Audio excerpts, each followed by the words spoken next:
हाय दोस्तों, hello hello and welcome to the channel. सबसे पहले आप सब दोस्तों को गुरु पूर्णिमा की बहुत बहुत शुभकामनाएं मेरी सोल फैमिली। और आप सब लोग जो हैं इसी तरह से अपने असेंशन की तरफ बढ़ते जाएं और आगे चल के आप भी किसी के लिए वो ज्योत बन सकें जो कि आगे चल के उनको उनका सही पाथ गाइड कर सके और लोगों को लिए इंस्पिरेशन बन सके। यही मेरी आप लोगों के लिए दुआ है। थैंक यू सो मच दोस्तों, जिन लोगों ने चैनल को सपोर्ट किया है एंड मुझे गुरु पूर्णिमा के दिन जो है दक्षिणा सेंड किए, गुरु दक्षिणा सेंड किए, उनके लिए बहुत बहुत दिल खोल के शुभकामनाएं, बहुत बहुत दिल खोल के उनका धन्यवाद। थैंक यू सो मच दोस्तों for all your love and support. And दोस्तों, आज का जो वीडियो है वो आपके मोस्ट अवेटेड क्वेश्चन के ऊपर मैं बनाने जा रही हूँ कि क्या होता है जब एक डीएफ जो है वो रनर एनर्जी में आ जाती है एंड एक डीएम जो है वो चेज़र एनर्जी में आ जाता है। तो जैसा कि आप सबको पता है, ठीक है, आज ना हम थोड़ा सा इस मैटर पे बात करेंगे क्योंकि ये टॉपिक जो है वो बहुत उठता है बहुत, और इस पे जो है बिल्कुल मतलब एक सटीक आंसर जो है वो शायद मैं दे पाऊँ आज आपको। तो दोस्तों, जब आप ये सवाल पूछते हैं कि डीएफ रनर कब हो जाती है या डीएफ के रनर होने पे क्या होता है, ठीक है, तो होता ये है कि देखिए गेम सारा एनर्जी का है। बॉडी मेल या फीमेल होने से कुछ भी फ़र्क नहीं पड़ता है, ठीक है। गेम सारा जो है वो एनर्जी का है। अब एनर्जी जो होती है वो बोथ द फिगर जो भी मेल है या फीमेल फिगर है एक जर्नी के अंदर, जो भी दोनों काउंटर पार्ट हैं, दोनों ही feminine and masculine energy hold करते हैं अपने अंदर। लेकिन अगर वो मैस्कुलिन एनर्जी जिस काउंटर पार्ट के अंदर हावी होती है, ठीक है, वो फिज़िकली फीमेल भी हो सकती है, डजेंट मैटर, वो फिज़िकली फ़ीमेल हो सकती है। आपको दिख रहा है फ़ीमेल लेकिन उसकी मस्कुलिन एनर्जी हाई हो सकती है। आपको दिख रहा है कि मेल बॉडी है लेकिन उसकी फेमिनिन एनर्जी बहुत हाई हो सकती है। तो ये एनर्जी की गेम है, ना कि ये बॉडी की गेम है या ये फिज़िकल अपीयरेंस की गेम है, ठीक है। तो आप यहाँ पे जब जिस काउंटर पार्ट के अंदर यहाँ पे रनर और चेज़र का जो डायमेंशन है वो इस तरह से डिसाइड होता है कि जब जिस काउंटर पार्ट के अंदर जो एनर्जी हावी हुई पड़ी रहती है, ठीक है, अगर जो है पहले हमेशा पहली बात तो रनर जो होगी वो डीएम एनर्जी होगी, मैस्कुलिन एनर्जी ही होती है, ठीक है। तो जब समझ जाइए कि अगर डिवाइन फेमिनाइन डीएफ है और वो रन कर रही है तो समझ जाइए कि उसकी मैस्कुलिन एनर्जी बहुत हावी हुई पड़ी है। तो होता यह है कि जब ये जर्नी होती है और ये जर्नी का जो आपको ये समझ आता है, तो यहाँ पे एक गेम ये होती है कि आप जिस पर्सन के अंदर या जिस पार्ट के अंदर, जिस काउंटर पार्ट के अंदर मैस्कुलिन एनर्जी हाई होती है, वो रन कर जाता है, वही ब्लॉक करता है, वही रन करता है, वही फियर में होता है, ठीक है। जो फेमिनिन एनर्जी होगी, चाहे वो मेल बॉडी में हो या फीमेल बॉडी में हो, जो फेमिनिन एनर्जी होगी जिसके अंदर फेमिनिन एनर्जी हाई है, वो हमेशा एक तो फियर में नहीं होता है, एक्सप्रेसिव होता है, वो चेज़र होता है। एंड वो जो है वो मीन्स वो एक्सप्रेसिव होता है तो ऑब्वियसली वो ओपन होता है, वो ब्लॉक वगैरह ऐसी हरकतें वो नहीं करता है।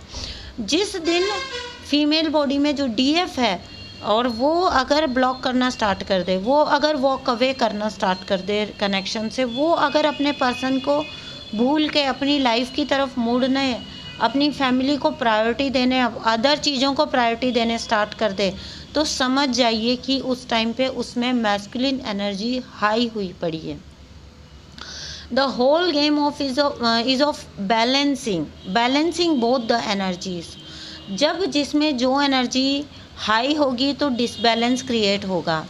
तो यहाँ पे ऐसा नहीं होता है कि आप ये कहें कि अगर मतलब मेल जो पर्सन है वही रन करता है, या जैसे क्योंकि अभी 1-2 दिन पहले मेरे पास एक सेशन आया था तो उसमें वो शायद बहुत इनिशियल स्टेजेस पे थे ना, तो वो इस टाइप के क्वेश्चन पूछ रहे थे। तो मैम ऐसे में तो ऐसा होता है ना, ऐसे में तो ऐसा होता है, तो जो डीएम होता है वही तो ऐसा करता है, जो डीएफ होते हैं वही तो ऐसा करती है। तो ऐसा नहीं होता, कोई बंदे सेट रूल्स नहीं होते हैं। आपके एनर्जी के अप एंड डाउन के ऊपर सब कुछ होता है, आपकी एनर्जी के हाई एंड लो के ऊपर सब कुछ होता है। आप कब कौन सी एनर्जी आपके अंदर हावी है, उससे ये डिसाइडेड होता है। तो यहाँ पे जब देखिए, इसको एक ना रेस की तरह समझिए, ठीक है। एक बंदा भाग रहा है, डीएम भाग रहा है, मैंने ये पहले भी एग्जांपल दिया, डीएम भाग रहा है, ठीक है। चेज़र चेज़ कर रहा है, यानी कि डीएफ पीछे पीछे भाग रही है, अपने आप को एक्सप्रेस कर रही है, समझाने की कोशिश कर रही है, जर्नी को एक्सप्लेन करने की कोशिश कर रही है। डीएम कुछ सुनना नहीं चाहता, क्योंकि उसको ये अदर किसी पता नहीं कहाँ की वो बातें लगती हैं, और वो उस पर गौर भी नहीं करना चाहता, और वो बस भाग जाना चाहता है, बस बच जाना चाहता है, ठीक है। तो ऑब्वियसली वो फियर से ऑपरेट कर रहा है। यहाँ डीएफ जो है वो एक्सप्रेसिव है, एंड वो जो है डिवाइन को चूज़ कर रही है, वो जो है जर्नी को चूज़ कर रही है, वो डिविनिटी को चूज़ कर रही है। एंड डीएम जो है वो 3D को चूज़ कर रहा है, वो जो है फैमिली को चूज़ कर रहा है, वो जो है सोसाइटी को चूज़ कर रहा है, ठीक है। और जब सोसाइटी आएगी, जब फैमिली आएगी, जब 3D आएगा, तो फियर आएगा, एंग्जाइटी आएगी, फियर ऑफ लॉस आएगा, ठीक है। और न जाने क्या क्या चीज़ें आएंगी, ऐसा हुआ तो ऐसा हो जाएगा, और ऐसा हुआ तो ऐसा हो जाएगा। जबकि चेजिंग के टाइम पे एक डीएफ जो होती है, वो कभी भी कुछ नहीं सोच रही होती है, वो बस एक्सप्रेस कर रही होती है अपने आप को। वो एक ऐसे होता है जैसे वो एक बंद खोल में थी, जहाँ से वो निकलती है, यानी कि अवेकनिंग, ठीक है। आज जो बातें मैं आपको बता रही हूँ उसको समझिएगा थोड़ा सा। तो ये एक रेस है, एक बंदा है जो भाग रहा है, और दूसरा बंदा है जो उसके पीछे भाग रहा है, ठीक है। तो अब जब ये क्वेश्चन आता है कि अगर रनर जो है, नहीं, रनर का क्या जो है रिएक्शन होगा अगर चेज़र चेज़ करना बंद कर देता है, ठीक है।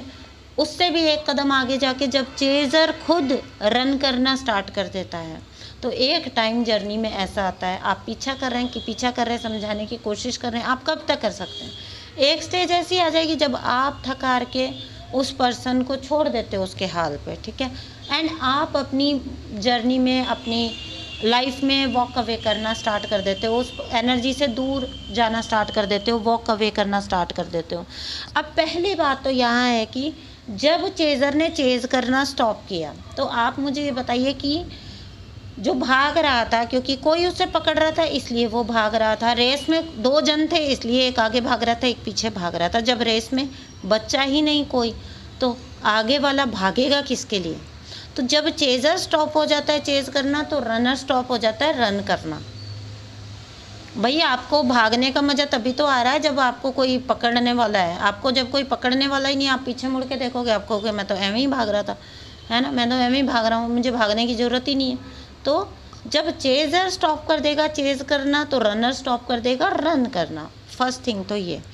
अब इससे एक स्टेप आगे जाके भैया चेज़र भी तो पक चुका है ना, कब तक कोई चीज़ को एक्सप्लेन करेगा। अब वो सोचता है मैं अपनी जर्नी पे, अपनी लाइफ पे फोकस करूँ यार, मुझे क्या मतलब है कि मैं किसी और की जर्नी को चला रहा हूँ। ये पर्सन को अगर जब आना होगा, डिवाइन ने जब लाना होगा, ये खुद आ जाएगा, ठीक है। एक स्टेज ऐसी आती है जब मैच्योरिटी के लेवल्स आ जाते हैं, वहाँ पे जब अब जो चेज़र है जब वो उल्टी दिशा में ज़िंदगी की तरफ भागना स्टार्ट कर देता है, लाइफ की तरफ भागना स्टार्ट कर देता है, खुद की तरफ भागना स्टार्ट कर देता है, खुद से प्यार करना स्टार्ट कर देता है, तो ऑटोमेटिकली जो रनर होता है उसका वो मज़ा तो पहले ही ख़त्म हो गया जो भागने में मज़ा था, ठीक है। अब जी उसको लगता है मैंने इसको खो दिया। भैया आपको ये भी तो एडिक्शन हो जाता है कि कोई आपको इम्पोर्टेंस देता रहे, कोई आपको पूछता रहे, कोई आपके पीछे पीछे भागता रहे। ये भी तो एक अपने आप में बहुत बड़ा एडिक्शन है। वैलिडेशन है, वैलिडेशन की जो भूख होती है, इम्पोर्टेंस की जो भूख होती है, वो तो हर इंसान में होती है ना।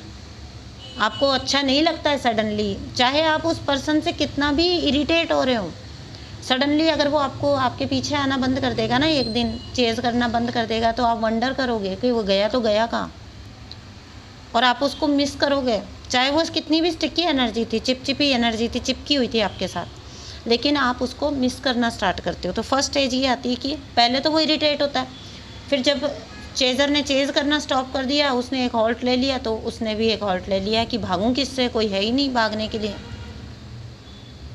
अब जी चेज़र ने बोला कि इसका पीछा कब तक करते रहना है, अपनी भी तो एक लाइफ है, चलो अपनी लाइफ की तरफ देखा जाए। तब रनर भागता है चेज़र के पीछे, यानी कि तब रनर बन जाता है चेज़र, एनर्जी शिफ्ट हो जाती है, तब रनर बन जाता है चेज़र और चेज़र बन जाता है रनर। अब उसको कोई परवाह नहीं है, तुम आते हो आओ, नहीं आना है मत आओ, तुम चाहे ना आओ तो ज़्यादा अच्छा है। तुम जब आते हो तो लाइफ में ज़्यादा कॉम्प्लिकेशंस थी, ठीक है। वो फ्री फील करता है, फ्रीडम, असली फ्रीडम चेज़र फील करता है जब वो चेज़ करना बंद करता है।